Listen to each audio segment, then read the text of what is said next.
What's happening, everybody? It's Sean with Reactions to the Classics. Today we got another Ramones reaction, this time Road to Ruin, brought to us by our friend, longtime supporter and patron of the channel, Evan David. Thank you, Evan David. Appreciate you. Appreciate all the patrons who make this thing go. If you want to support us in any way, check out that Patreon link below or the Patreon link on the end screen. We could not do it without the patrons. They program almost the entire channel, and it's fantastic. That's why we have such a variety of stuff. I'm running a free trial right now. Go over there and check it out. All right, we've done the first 3 Ramones albums. We're going to do this one for Evan David. He's going to do the next one. So be on the lookout for those. I will put a link down below where you can click on the Ramones playlist and check those out. All right, if you never listened before, the music won't be in the video, but it'll be at a Vimeo link below. Go click on that because I'm about to do the background on this album. That Evan David does all this. I don't do any of the research on his stuff, and it's always quite extensive and quite good, but go ahead and click on that now if you want to hear the music so you don't have to figure it out later on. All right, Evan David says, rock and roll legend has it that much of the genesis of this, the Ramones' 4th studio album, Road to Ruin from 1978, can be traced back to the widespread, if not all pervasive feelings of rejection and disappointment that both the band themselves and those around them felt as a direct result of the lack of commercial and chart success which had greeted the release of their 3rd studio album, Rocket to Russia, back in November of the previous year. That album's fantastic, just FYI. After all, Rocket to Russia, as Ramones biographer Everett True aptly put it, was, quote, supposed to be the album that pushed the Ramones into the big time. It didn't. The sense of feeling of release that the band experienced by recording it turned to frustration. Clouds started to gather. This was good news for the Ramones artistically. They worked better when there was something to push against, but bad news for the individuals involved. The individual who's most affected by these ongoing frustrations was undoubtedly the band's co-producer drummer Tommy Ramone, who would ultimately decide at this point to give up his position as an active drummer with the Ramones in order to better focus his future efforts upon his production duties instead, with former Voidoids drummer Mark Bell ultimately being chosen to take Tommy's place, swiftly adopting in the process the pseudonym, of course, of Marky Ramone. As Tommy later explained it, quote, I was thinking, what's best for the Ramones? There was all this tension between me and Johnny. I was trying to release the pressure to keep the band going. I told Dee Dee and Joey that I was leaving the band. They said, oh no, don't go, blah, blah, blah. I told them we had to do something because I was losing my mind. Elsewhere, meanwhile, Tommy would go into further detail about the reasoning behind his fateful decision, including that, quote, what made the Ramones so great was their high-strung energy and their sort of strange behavior, which created some great songs, but also made it very hard to be with them around the clock for someone like me, and I was starting to lose touch with reality, because their reality isn't the average reality. Marky was very enthusiastic and basically combined his style with my style. What we did at that point was shift gears. The Ramones were becoming more of a professional band, so Marky was perfect to come in at that point. I had all the time to produce. I was producing with Ed Stasium, and I felt like a kid in a toy store. I had full reins and everything, and we used wonderful studios. And it was great working with Marky. You know, we were trying to make a more commercial, radio-friendly record at the time because they weren't accepting the great albums we were making before. So we were trying to maybe meet halfway. We felt they might play us on the radio, end quote. The reactions of others in the Ramones circle to this shift in personnel was perhaps more mixed. However, with Tommy's longtime friend and Ramones tour manager Monty Melnick on the one hand recalling how, quote, Tommy really started as a producer and he wanted to engineer and produce. So they kind of talked him into playing drums. And you know, it was great, but the road was too much for him. He said, look, let me produce the band and we'll find a drummer who can play the drums better than me. They said, yeah, it's a good idea. And Marky happened to be in the scene. They knew Marky. He was with lots of groups too, like the Voidoids, who I've never heard of, and Television, who's absolutely fantastic. Their debut album, Marquee Moon, is one of the greatest albums of all time, just FYI. And he goes back. He's a great drummer. So they brought in Tommy, worked with him for a few months or so, and terrific. He fit in. He's a Ramone. Marky himself, meanwhile, described at the time how, quote, it wasn't hard to learn because I sat there with a drum kit, headphones, and the tape on for 10 hours each day. Tommy would sit beside me until I got it right. No pressure, right? All right, Evan David says, on the other hand, according to the Ramones artistic director Arturo Vega, losing Tommy was a bit of a shock, even though we kind of knew that he wasn't that happy.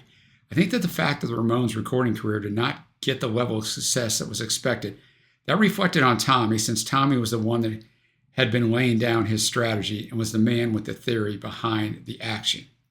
I think that made him the fall guy, especially in the Ramones culture and especially in Johnny's world. Somebody always had to pay, you know. When something didn't work, there had to be a guilty person, and a guilty person had to pay. That was Johnny's way, and I think that Tommy had to pay. So Tommy started being treated with less and less respect, so Tommy decided to leave, and everybody is kind of shocked and surprised But of course, Johnny, in all his practical wisdom, decides it doesn't really matter, that anybody that plays drums, if Tommy can teach him and explain to him the style, will do fine. I feel that Marky was a very good drummer. He could definitely hit the drums harder than Tommy. And I think at that point, with Tommy having created this style and come up with a formula, I think it was, if not irrelevant, and not terribly important who was playing the drum. There's a lot of stuff on that. But I mean, obviously, to make a long story short, he was a really good drummer, but the drumming is not the most important thing. Like, it's not complicated drumming. Don't get offended, Ramones fans, but it's not, it can be done. All right. Regardless of all this, however, what remains undeniably true is that as the newly generated Ramones turned to Media Sound Studios in Manhattan on May 31st, 1978, to begin what would be a 3-month process. If you want to know the quick process of the other albums, go watch those other reviews. Of recording the album that became Road to Ruin. They did so with an attitude which was equally parts angry frustration over their past commercial misfortunes and a renewed artistic determination to somehow, some way, finally break through the metaphorical musical glass ceiling which had always thwarted their attempts to achieve mass radio airplay, and thus finally achieve the longed-for commercial and chart success that would presumably occur as a result of being boosted by such airplay. As the album's aforementioned co-producer Ed Stasium aptly summed things up before, quote, Tommy and the boys decided they needed to make a record that had commercial appeal. We came to a decision that Tom and I would try different bass and guitar parts, keep what the Ramones were, but appeal to a broader audience. Now, we'll get into that more later, but I mean, we got to understand something here. This is their 4th album. Nowadays, they wouldn't even be given 4 albums, right?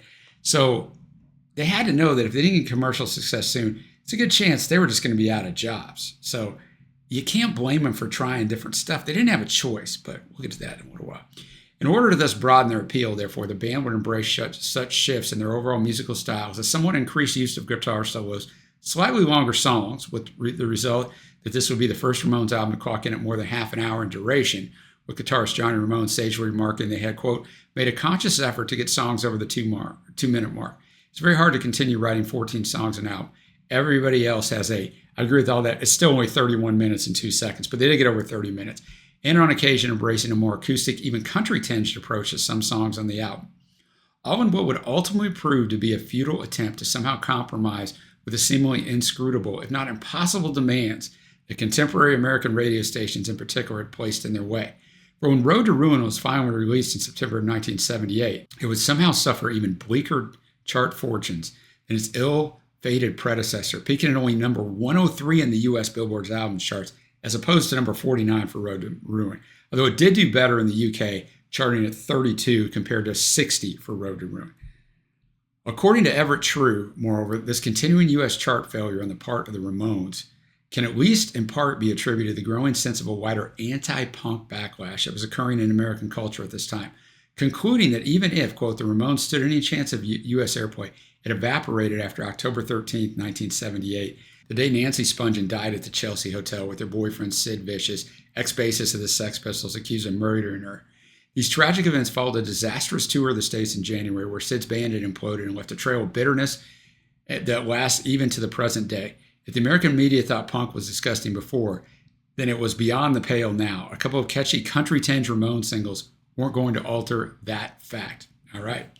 Evan David says, despite all this, however, and as punk historian journalist Legs McNeil for once has since insisted that the fact remained that even, quote, against these odds, the Ramones had still pushed on, which was what makes Road to Ruin their bravest album. It was at this point in their career, after releasing 3 great rock and roll albums, that they realized they weren't going to catch any breaks. The rock and roll fantasy of instant superstardom was quickly evaporating.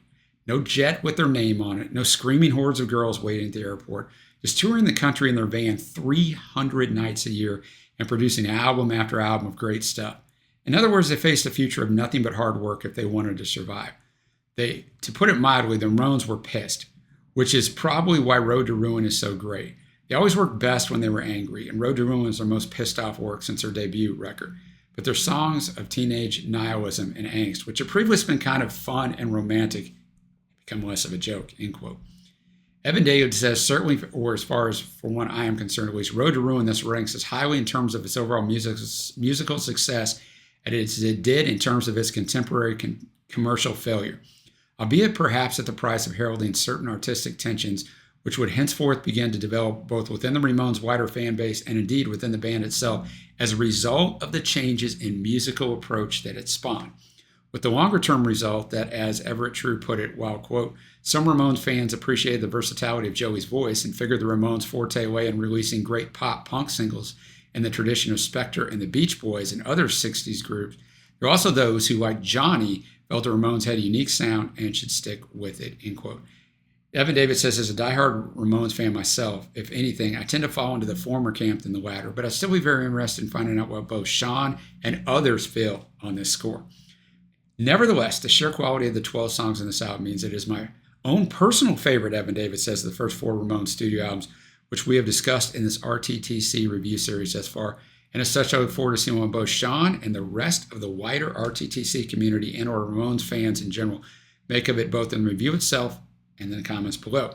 All right, I'll remind you again, the music won't be in the video. It'll be at the Vimeo link below. Let's get after this thing. First track, I Just Want to Have Something to Do. According to Everett True, this bleakly belligerent opening tune aptly captures the age-old frustration of being a youth with pent-up energy and nowhere to take it. The band's frustration at their situation is beginning to show.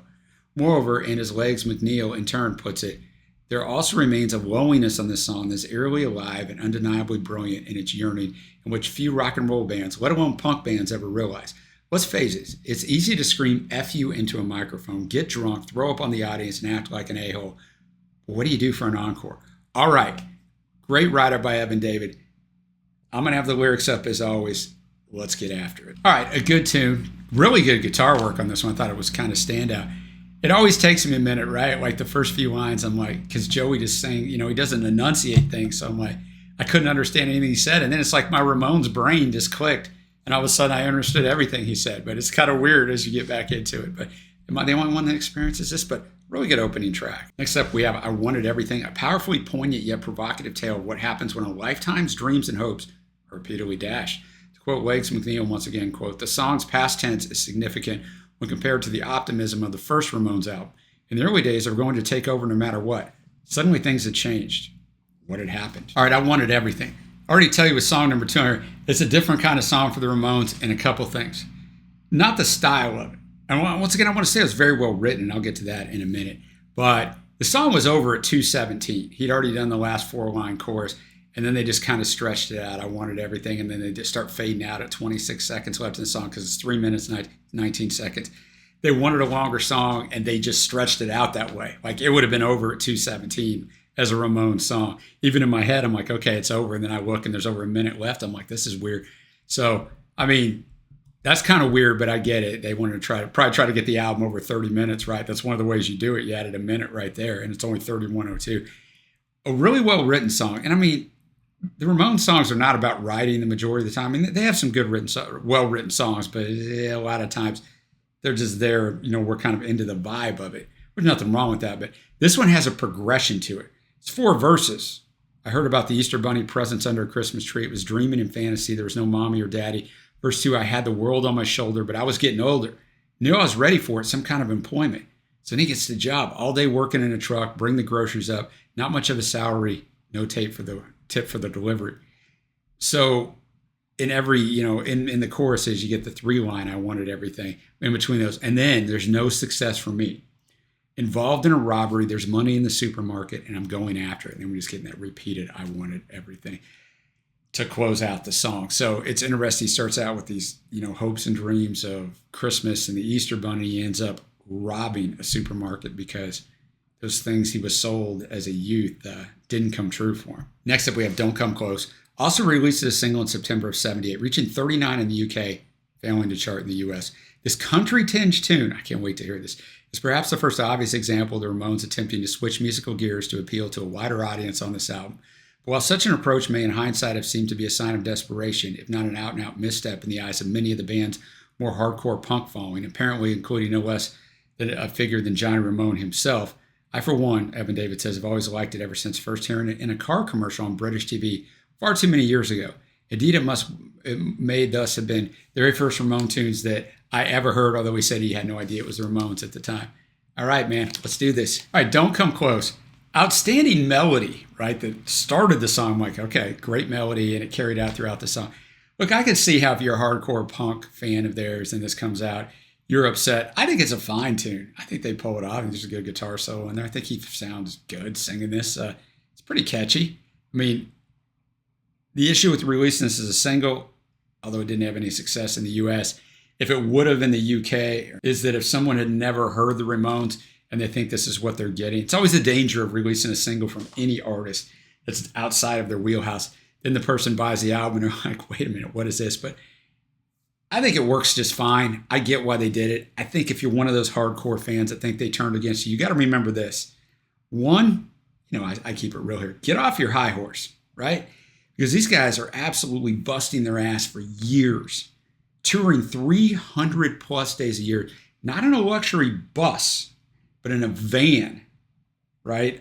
Almost killing themselves, literally. They got to eat. They got to try to figure something out. So they're just trying to hit so they have a next album, so they can make the music that you want.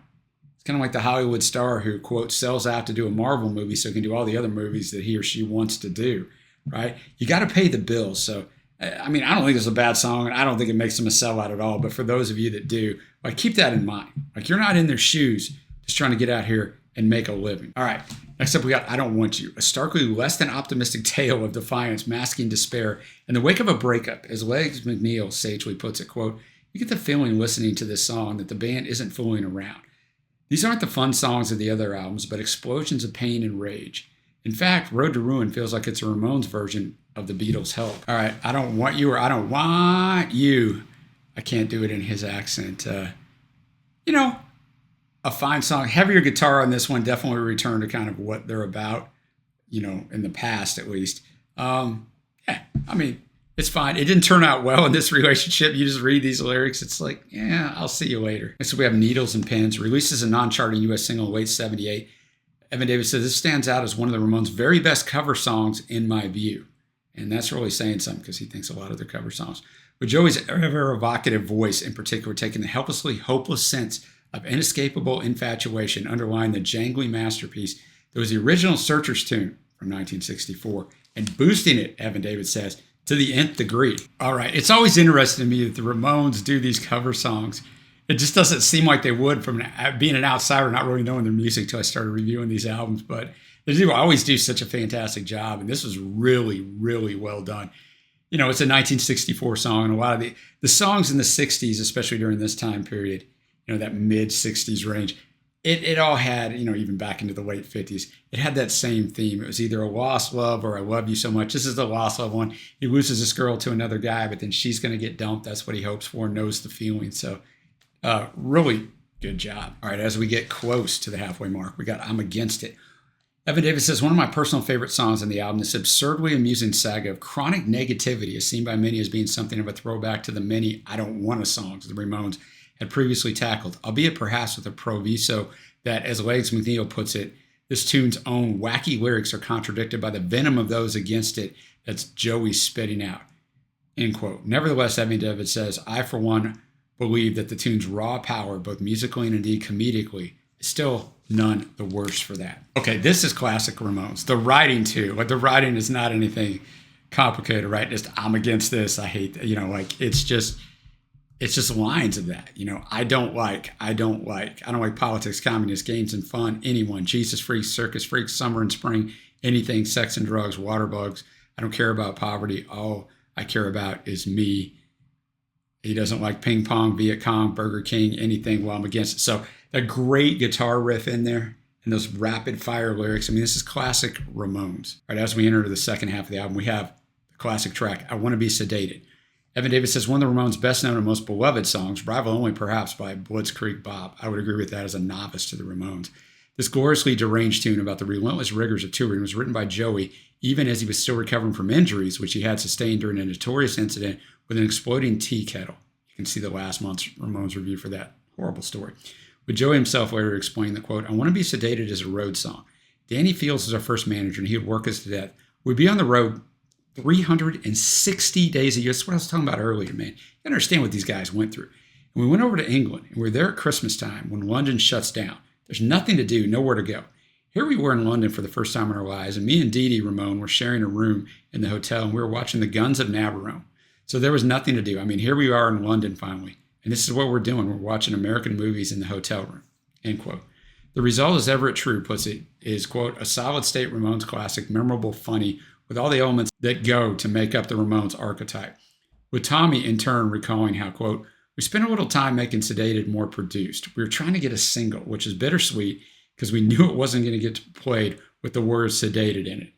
Indeed, Evan David says it failed to chart when released as a UK B-side, as She's the One in 1979, and a US A-side in 1980, but has since been declared platinum in 2018 and still stands today as Ramones' most downloaded song ever. All right, I Want to Be Sedated.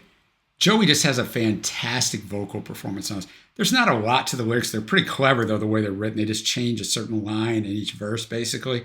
But it's just so well done all the way around. And I do have to correct something, which I never have to do, that Evan David said. This is not their most streamed song. I had to go look at that after I finished this song, because I just couldn't believe this was played more than Blitzkrieg Bop. This has, right now at the time of this, 268 million streams. Blitzkrieg Bop has 386, so still their second most streamed song. And I'm going to share I try not to ever share anything on Evan David's albums just because they're so long. I don't want to make them longer, but there was a video made for this 10 years after this was released. It became pretty famous, a really well done video. And this was also 145 on one of the iterations of Rolling Stone's top 500 songs of all time. So it's very well thought of. And next up, we have Go Mental. Evan Davis says, returning the Ramones' longtime artistic exploration of the travails of mental illness. This truly psychotic tune is perhaps one of the weaker songs in the album for me, but nevertheless still retains a certain sense of compulsively compelling catchiness that makes it more than worthy of its place here. All right, Go Mental, or I don't even think I can do it the way Joey. Go Mental. Like his enunciation on stuff and pronunciation is one of the things that makes him unique, man. It made it more catchy. This is about losing your mind, kills his family. So, yeah, it's not a standout track, but so far, and we still got 4 songs left on this album, through almost 4 Ramones albums, I haven't heard a song that's a throwout on an album. Part of it's because they have a certain style. And so when they use that, it's like great guitar work. This is a Ramones-style song. It's going to be good. Next up, we have Questioningly, which is a weird word to say. Evan Davis says, taking the country-esque tendencies of Don't Come Close into full-on lamenting ballad territory. Much like the latter tune, the Dee Ramone penned song is often seen to be somewhat divisive in terms of how it was received by Ramones fans at the time, with Legs McNeil, for one, remarking that, quote, I don't know if it was an earnest attempt to get an airplay or Dee rebelling against her image or just some weird experiment. And yet, and again, just like Don't Come Close, admittedly perhaps not quite to the same extent, Evan David says, I for one happen to like it, with Everett True again aptly summing up its appeal as follows. A song that doesn't sound out of place on a mixtape next to the Bee Gees' Massachusetts. It was one of the earliest songs Dee ever wrote on a folk guitar. The imagery of loneliness in Manhattan with its whiskey-soaked TV movies and choked down memories of former lovers is so evocative. All right, the longest song on here. It's 3 minutes and 22 seconds. I think it's well done. I think it's well written for sure. Questioningly, her eyes looked at me and then spoke. Aren't you someone I used to know? Aren't we lovers a long time ago? Looked at her close, forced her into view. Yes, I said, you're a girl that I once may have knew. But I don't love you no more. Why do you want to talk to me? Should have just let me walk by. Memories make us cry. So he kind of talks about, he goes to work, his boss tells him a good job, whiskey bottles, movie on TV. Memories make me cry, and I'm just alone, just me, questioningly. So it's a really well done song. I think it works fine. I think it's very impressive that these guys can pull this off. If you're a Ramones fan, it might not be for you. Press the button and skip it, right? Or move the needle or whatever you need to do.